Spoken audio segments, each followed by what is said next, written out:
మన రక్షకుడైన యేసుక్రీస్తు నామములో అందరికీ వందనాలండి.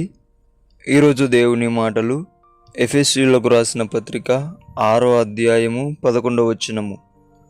మీరు అపవాది తంత్రములను ఎదిరించుటకు శక్తిమంతులగునట్లు దేవుడిచ్చు సర్వాంగ కవచమును ధరించుకొనుడి.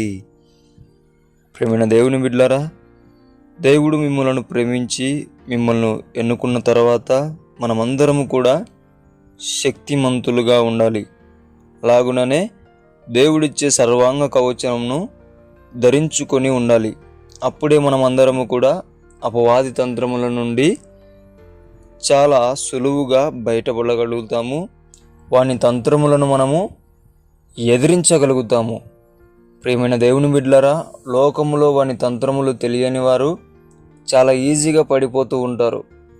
లోకంలో వాని తంత్రములను ఎదిరించలేని వారు చాలా ఈజీగా పడిపోతూ ఉంటారు. కానీ నీవు నేను అలా ఉండకూడదనేదే దేవుని చిత్తము, దేవుని ప్రణాళిక. కాబట్టి మోకరించి ప్రార్థించి దేవుని శక్తిని పొందుకోండి. అలాగుననే ఆయన అనుగ్రహించే సర్వాంగ కవచనమును పొందుకోవాలని దేవుని పేట మనవి చేసుకుంటున్నాను. దేవుడిచ్చే శక్తిని పొందుకొని సర్వాంగ కవచమును మీరు ధరించుకొని అపవాది తంత్రములను ఎదిరించే బిడ్డలుగా తయారవ్వాలని దేవుని బిడ్డ మనవి చేసుకుంటున్నాను. దేవుడి మాటలను దీవించునుగాక. ప్రార్థిద్దాం. యేసయ్యా, నీకు వందనాలు, స్తోత్రాలైనా.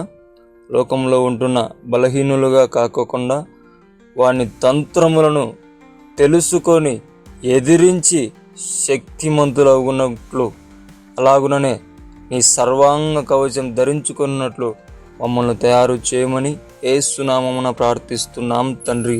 ఆమేన్.